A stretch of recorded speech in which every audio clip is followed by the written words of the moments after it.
পরিস্থিতি কি একটু জানার চেষ্টা করব।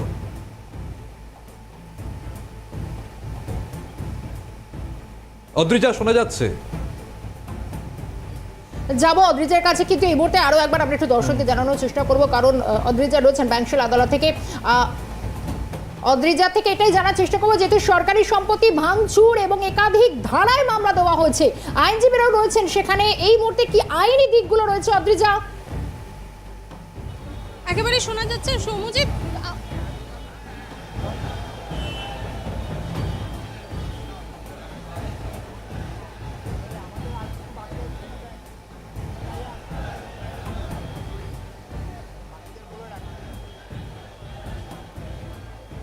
একেবারে শর্মিষ্ঠা, আমি এই মুহূর্তে ব্যাংশাল আদালত চত্বরে রয়েছি। প্রথমেই একটু দেখাবো এখানকার পরিস্থিতি, তুমি দেখতেই পাচ্ছ কড়া নিরাপত্তা, পুলিশি নিরাপত্তা কিন্তু এখানে রয়েছে চারদিকে, এবং শুধু তাই নয়, ভেতরেও কিন্তু আইএসএফ কর্মী সমর্থকরা যারা রয়েছেন তারাও কিন্তু এই আদালত চত্বরের ভেতরেও যেমন রয়েছেন, বাইরেও তারা প্রতিবাদ জানাচ্ছেন, সেই চিত্রও আমরা দেখতে পাচ্ছি। এই মুহূর্তে যে চিত্র, সেখানে কিন্তু আমরা যে বিষয়গুলি উঠে আসছে, সেক্ষেত্রে দুপুর 2টো নাগাদ কিন্তু ব্যাংশাল আদালতে ধৃত নওশাদ সিদ্দিকী অর্থাৎ আইএসএফ বিধায়ক নওশাদ সিদ্দিকী তাকে পেশ করা হবে এমনটাই কিন্তু জানা যাচ্ছে। এবং তার আগেই কিন্তু ইতিমধ্যেই ডিসি সেন্ট্রাল ইন্দিরা মুখার্জি সহ একাধিক পুলিশ কর্মী যারা রয়েছেন তারা কিন্তু নিরাপত্তার বিষয়টি কিন্তু অবশ্যই খুঁটিয়ে দেখছেন। এবং এই পাশাপাশি আমরা এই মুহূর্তে আমাদের সঙ্গে পেয়ে গেছি নওশাদ সিদ্দিকীর আইনজীবী ইয়াসির রহমানকে। আমি একটু কথা বলবো তার সঙ্গে।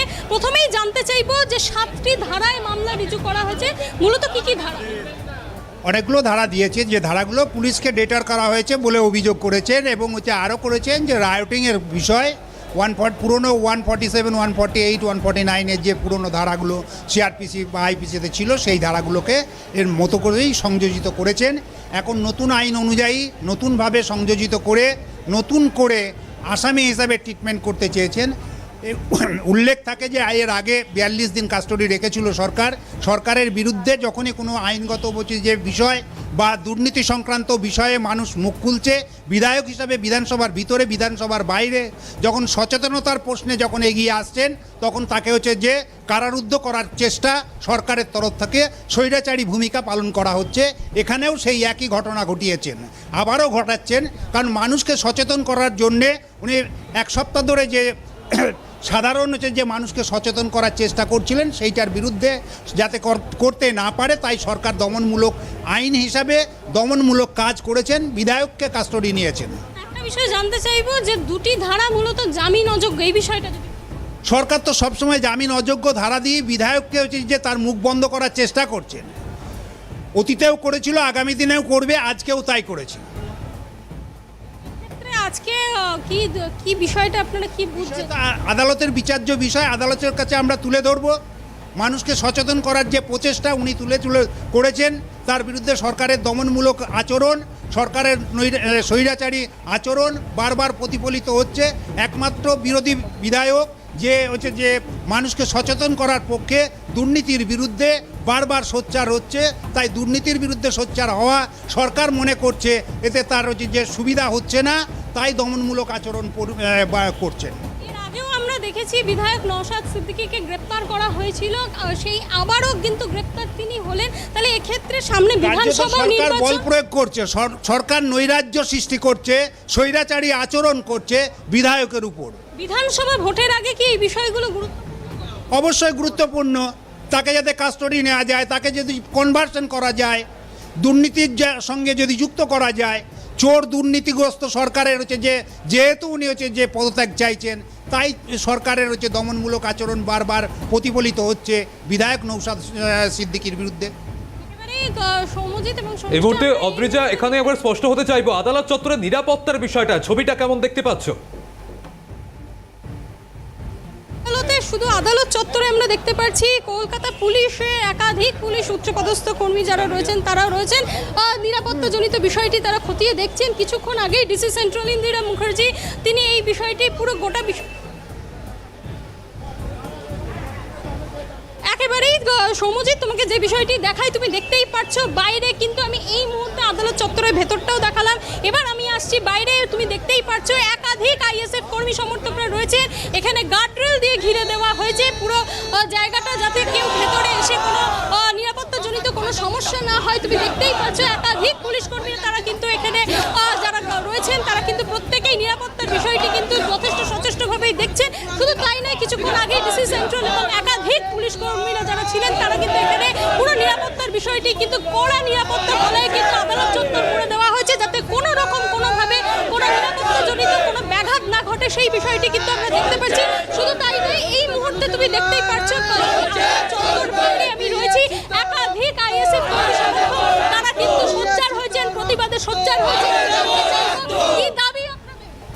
একটাই দাবি, নওশাদ সিদ্দিকী সহ আরও যারা অ্যারেস্ট হয়েছে তাদের নিঃশর্ত মুক্তি চাই, এটাই আমাদের দাবি। নওশাদ সিদ্দিকী সহ 95 জন আমরা ইতিমধ্যেই জানতে পারছি তারা গ্রেপ্তার হয়েছেন। মূলত তো আপনারা যে বিষয়টি এসআইআর এবং ওয়াকফের বিরুদ্ধে আপনারা প্রতিবাদ জানাচ্ছিলেন, তাহলে প্রতিবাদ জানাতে গিয়ে গ্রেপ্তার কি? এটাই তো মুখ্যমন্ত্রীর ভয়ের কারণ, বা উনি তো এটাই চাইছেন পশ্চিমবাংলাতে যে বিরোধী কণ্ঠস্বর কিভাবে রোধ করতে হবে, বিরোধী মানে কিছু করা যাবে না, উনি যেটাই করবেন ওনার কথাই শেষ কথা, এটাই একটাই পোস্ট, বাকি সব ল্যাম্প পোস্ট, উনি এটাই করতে চাইছেন। এখানে মুখ্যমন্ত্রীর বিরুদ্ধে আমরা দেখতেই পাচ্ছি মুখ্যমন্ত্রী মমতা বন্দ্যোপাধ্যায়ের বিরুদ্ধেও কিন্তু তারা সোচ্চার হচ্ছেন, তারা সেই বিষয়টি তুলে ধরছেন। ভোট সামনে, বিধানসভা নির্বাচন, এর আগে আমরা দেখেছি যে নওশাদ সিদ্দিকী গ্রেপ্তার হয়েছিলেন, আবারও গ্রেপ্তার হলেন, তাহলে বিধানসভা নির্বাচনের আগে কি বিষয়টি কি যথেষ্ট গুরুত্বপূর্ণ? অবশ্যই গুরুত্বপূর্ণ, এবং বিধানসভা ভোটের পূর্বে রাজ্য সরকার নওশাদ সিদ্দিকী তথা আইএসএফকে ভয় পাচ্ছে। কেন? নওশাদ সিদ্দিকী পিছিয়ে পড়া সমাজের হাত থেকে পাথর কেড়ে নিয়ে তাদের হাতে খাতা কলম তুলে দিচ্ছেন, তাই রাজ্য সরকারের গাত্রদাহ। কেন? আমাদের বিধায়ক নওশাদ সিদ্দিকী ভাইজান তিনি অস্ত্রের বিরুদ্ধে কলমের লড়াইটা লড়ছেন, যখন ওই পিছিয়ে পড়া সমাজ থেকে তিনি সমাজের ছাত্রছাত্রীদের শিক্ষিত করার লড়াইটা করছেন, তখনই রাজ্য সরকারের ঈর্ষা, তখনই রাজ্য সরকারের গাত্রদাহ হচ্ছে। কিন্তু আমরা জানিয়ে রাখি, পশ্চিমবঙ্গের শিক্ষিত মুসলমান সমাজ কিন্তু জাগ্রত হচ্ছে। এর মোক্ষম জবাব আগামী 2026 বিধানসভা নির্বাচনে মমতা ব্যানার্জি আপনি পাবেন, আপনি মানসিকভাবে প্রস্তুতি নিয়ে রাখুন। এবারে আমরা দেখতে পাচ্ছি, তুমি দেখতেই পাচ্ছ সৌম্যজিৎ এবং শর্মিষ্ঠা অস্ত্রের বিরুদ্ধে কলমের যে লড়াই, সেই বিষয়টা কিন্তু আইএসএফ কর্মী সমর্থকরা তুলে ধরছেন। একাধিকবার তারা বলতে চাইছেন যে বিধানসভা নির্বাচনের আগে কিন্তু বিষয়টি যথেষ্ট গুরুত্বপূর্ণ, কারণ এর আগেও, শুধু এবার নয়, এর আগেও কিন্তু বিধায়ক নওশাদ সিদ্দিকী তিনি গ্রেপ্তার হয়েছিলেন এবং আবারও তাকে গ্রেপ্তার করা হয়েছে। এই ধরনের প্রতিবাদ জানাতে গিয়ে একটা বিষয় জানতে চাইবো, প্রতিবাদ জানাতে গিয়ে গ্রেপ্তার হচ্ছেন কি? বুঝতে পারলাম না। প্রতিবাদ জানাতে গিয়ে গ্রেপ্তার সম্পূর্ণ বেআইনি ভাবে গ্রেপ্তার করেছে। ওয়াকফ সম্পত্তি বাঁচাবার জন্য আজ ধর্মতলায় কালকে মোটামুটি একটা আন্দোলন করার চেষ্টা করেছিল, সেখানে পুলিশ জোরপূর্বে গ্রেপ্তার করেছে। কি দাবি রাখছেন? কি দাবি রাখছেন? মুক্তির দাবি রাখছি আমরা। একেবারে যতক্ষণ না মুক্তি পাচ্ছে ততক্ষণ আমরা এখান থেকে যাচ্ছি না। সৌম্যজিৎ এবং শর্মিষ্ঠা আমরা দেখতেই পাচ্ছি যে মুক্তির দাবি অদ্রিজা, একটা কিন্তু বিষয়টা রাখছেন জানার একাধিক চেষ্টা করি, বিধায়ক নওশাদ সিদ্দিকী ছাড়াও একাধিক প্রায় 95 জন আইএসএফ এর কর্মী সমর্থককে গ্রেপ্তার করা হয়েছিল, তাদের বিভিন্ন জায়গায় রাখা হচ্ছে, তাদেরকে কেউ আজকে আদালতে পেশ করা হচ্ছে।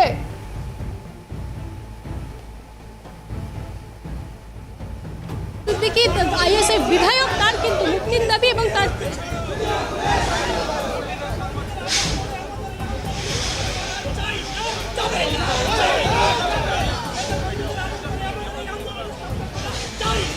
একেবারে শর্মিষ্ঠা প্রত্যেককে কিন্তু আদালতে পেশ করা হবে, এমনটাই কিন্তু আজকে আদালত সূত্রের খবর। এবং দুপুর 2টো নাগাদ কিন্তু আইএসএফ বিধায়ক নওশাদ সিদ্দিকী তাকে আদালতে পেশ করা হবে, এমনটাই জানা যাচ্ছে। এবং তার পাশাপাশি বিভিন্ন থানা থেকে যে গ্রেপ্তার করা হয়েছে, এখনো পর্যন্ত জানা যাচ্ছে মোট 95 জন গ্রেপ্তার করা হয়েছে, তাদেরকে কিন্তু আজকেই আদালতে পেশ করা হবে। শর্মিষ্ঠা, অদ্রিজা তুমি একটু সঙ্গে থাকো, আমরা একটু শর্মিষ্ঠা আবারও দীপাঞ্জনার কাছে একদম। ফিরে যাই, কারণ এখানেই তোমারই এই প্রশ্ন ধরে দীপাঞ্জনার কাছ থেকে আর একটু স্পষ্ট হতে চাইবো। আমরা দেখেছি যে নওশাদ সিদ্দিকীর বিরুদ্ধে 7টি ধারা এফআইআর হয়েছে, যার মধ্যে রয়েছে 2টি জামিন অযোগ্য ধারা। পাশাপাশি দীপাঞ্জনা তোমার কাছ থেকে যেটা জানতে চাইবো যে নওশাদ সিদ্দিকী সহ আরো 95 জন আইএসএফ কর্মী সমর্থক যারা গ্রেপ্তার হয়েছেন, তাদের বিরুদ্ধেও কি কোনো ধারা দেওয়া হয়েছে, সে বিষয়ে কিছু জানা যাচ্ছে?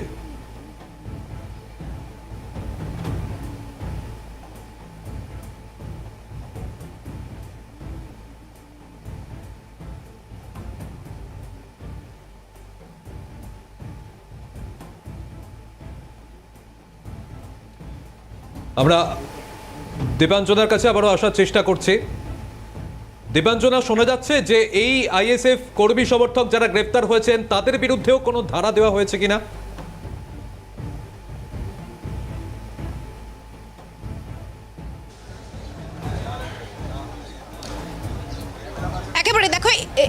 ইতিমধ্যেই আপাততভাবে যাদের বিরুদ্ধে অভিযোগ উঠছে এবং যাদেরকে গ্রেপ্তার করা হয়েছে কর্মী সমর্থকরা, আপাততভাবে তাদের বিরুদ্ধে কোনো এফআইআর হয়নি, শুধুমাত্র নওশাদের বিরুদ্ধেই কিন্তু একাধিক অভিযোগ করা হয়েছে। আর কিছুক্ষণের মধ্যেই কিন্তু তোমাকে ছবিটা আরও একবার দেখাও, তুমি দেখতেই পাচ্ছ জোড়াসাঁকো থানার সামনেই কিন্তু ডিসি সেন্ট্রাল ইন্দিরা মুখোপাধ্যায় তিনি এসেছেন, কারণ যে সমস্ত পেপারস রয়েছে অর্থাৎ থানা থেকে কোর্টে তোলার সময় যে সমস্ত পেপারগুলি রয়েছে সেই সমস্ত পেপার একেবারে ঠিকঠাক রয়েছে কিনা একেবারে বলা যায় থরলি একটা তিনি চেক আপ করছেন, সেই সমস্ত খতিয়ে দেখার জন্যই কিন্তু তিনি মূলত এসছেন। সাথে রয়েছেন হেয়ার স্ট্রিট থানার উচ্চপদস্থ আধিকারিক রয়েছেন এবং তার পাশাপাশি রয়েছেন জোড়াসাঁকো থানার ওসি রয়েছেন এবং ডিসি সেন্ট্রাল রয়েছেন। অর্থাৎ যে গাড়ি করে নওশাদ সিদ্দিকীকে নিয়ে যাওয়া হবে সেই ছবি আরও একবার আমার চিত্র সাংবাদিক নিখিলকে দেখাতে বলবো। তুমি দেখতেই পাচ্ছ এই যে প্রিজন ভ্যান ইতিমধ্যেই কিন্তু এসে পৌঁছে গিয়েছে জোড়াসাঁকো থানার সামনে এবং প্রচুর পুলিশ মোতায়েন করা রয়েছে, যাতে কোনোভাবেই আইএসএফ এর কোনো কর্মী তারা কোনোভাবেই এখানে যাতে বিক্ষোভ দেখাতে না পারেন, সেই কারণেই কিন্তু প্রচুর পুলিশ মোতায়েন করা রয়েছে। এবং এই যে প্রিজন ভ্যান রয়েছে এই প্রিজন ভ্যানেই কিন্তু নওশাদ সিদ্দিকীকে নিয়ে যাওয়া হবে, ঠিক 2টার সময় তাকে কোর্টে তোলা হবে। তার যিনি আইনজীবী তিনি একেবারে সরাসরি পৌঁছে যাবেন এবং এখানে শুধুমাত্র তার যে 2জন নিরাপত্তা রক্ষী রয়েছেন সেই নিরাপত্তা রক্ষী সহ তার বেশ কয়েকজন অনুগামী তারা কিন্তু মূলত রয়েছেন, কারণ যেহেতু নওশাদ সিদ্দিকীকে নিয়েই তারা একেবারে কোর্টে প্রবেশ করবেন। যে ছবি একেবারে সরাসরি আমার চিত্র সাংবাদিক নিখিল তুলে ধরছে, তুমি দেখতেই পাচ্ছ যে প্রচুর পুলিশ বাহিনী মোতায়েন করা রয়েছে, যারা উচ্চপদস্থ আধিকারিকরা রয়েছে তারা কিন্তু সকলেই আসছেন, কারণ একেবারে শেষ পর্যায়ে প্রস্তুতি বলা যায়। আর কিছুক্ষণের মধ্যেই কিন্তু নওশাদ সিদ্দিকীকে নিয়ে বের করা হবে, সেই ছবি সরাসরি তুমি দেখতে পাচ্ছ। সৌম্যজিৎ, দীপাঞ্জনা, একটা বিষয় একটু জানার চেষ্টা করবো। তুমি বলে ডিসি সেন্ট্রাল ইন্দিরা মুখোপাধ্যায় তিনি এসে পৌঁছেছেন। গতকাল যখন নওশাদ সিদ্দিকী অভিযোগ করেন যে তাকে ঘুষি মারা হচ্ছে, তাকে নাকেও মারা হচ্ছে, অর্থাৎ পুলিশের বিরুদ্ধেই অভিযোগের সরব হচ্ছেন ডিসি সেন্ট্রাল, তিনি খতিয়ে দেখবেন বলেছিলেন গোটা বিষয়টা। এই বিষয়ে কি আপডেট? অমিতদা, আমরা যাব না। সুখেন্দুদা, একেবারেই দেখো ইতিমধ্যে ডিসি সেন্ট্রাল ইন্দিরা মুখোপাধ্যায় তিনি এসে পৌঁছে গিয়েছেন। এর আগেও তিনি কিন্তু কোর্টেও গিয়েছিলেন এবং তুমি যেমনটা বলে তোমার কথা সূত্র ধরেই বলি, নওশাদ সিদ্দিকী তিনি অভিযোগ করছেন যে গতকাল পুলিশ আধিকারিকদের মধ্যে একজন তাকে বুকে লাথি মারা হয়েছিল এবং সেটাই তিনি অভিযোগ করছেন। তার পাশাপাশি ইতিমধ্যে ইন্দিরা মুখোপাধ্যায় তিনি সমস্ত ঘটনাটা খতিয়ে দেখছেন এবং যেখানে ঘটনাটা ঘটেছে সেখানে যদি সিসিটিভি ফুটেজ থাকে সেটাও তিনি খতিয়ে দেখছেন। আপাততভাবে তাকে কোর্টে তোলার আগে যে সমস্ত প্রস্তুতি বা যে সমস্ত প্রস্তুতি চলছে, দীপাঞ্জনা একটু সঙ্গে থাকতে বলবো। আমি আবারও ফিরে যাব অদ্রিজার কাছে। ব্যাংশাল আদালতের সামনে থেকে রয়েছেন অদ্রিজা। এই মুহূর্তে সেখানে স্লোগানিং চলছে, কর্মী সমর্থকরা স্লোগানিং দিচ্ছেন। অদ্রিজা, ছবিটা কি?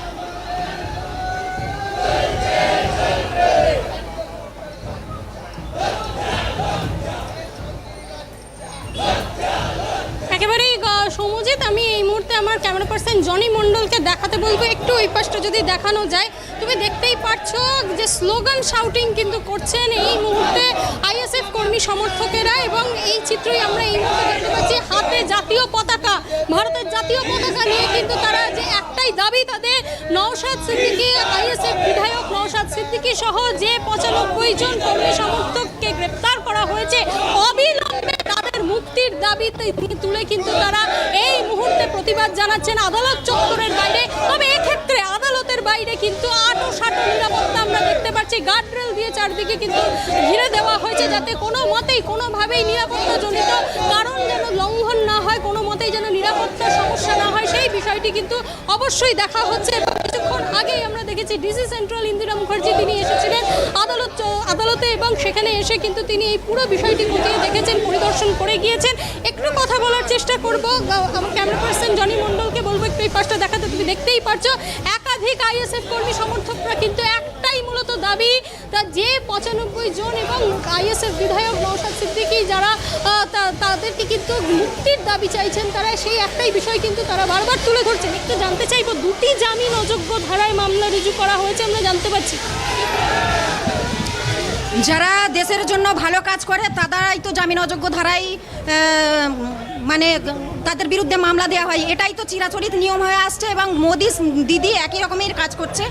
আমরা যে ধারায় থাক না কেন আমরা সমস্ত যারা গ্রেপ্তার হয়েছে লিডাররা তাদের নিঃশর্ত মুক্তি দাবি করছে। আমরা দেখতেই পাচ্ছি যে এর আগেও নওশাদ সিদ্দিকী আইএসএফ বিধায়ক তিনি গ্রেপ্তার হয়েছিলেন অন্য কারণে, কিন্তু বিষয়টা হচ্ছে বারবার তাকেই কেন টার্গেট করা হচ্ছে বলে মমতা ব্যানার্জিকে ভয় লেগেছে, মমতা ব্যানার্জি ভয় পাচ্ছেন। অর্থাৎ অদ্রিজা বোঝাই যাচ্ছে যে এই মুহূর্তে আদালত চত্বরে যে ছবিটা আমরা দেখতে পাচ্ছি যে নিঃশর্ত মুক্তির দাবিতে কর্মী সমর্থকরা জমায়েত করেছেন, আর কতক্ষণের মধ্যে তাকে আদালতে নিয়ে আসা হয় নওশাদ সিদ্দিকী এবং পাশাপাশি বাকি কর্মী সমর্থকরা, তারা যেহেতু গ্রেপ্তার হয়েছেন কতক্ষণে তাদেরকে আদালতে নিয়ে আসা হয়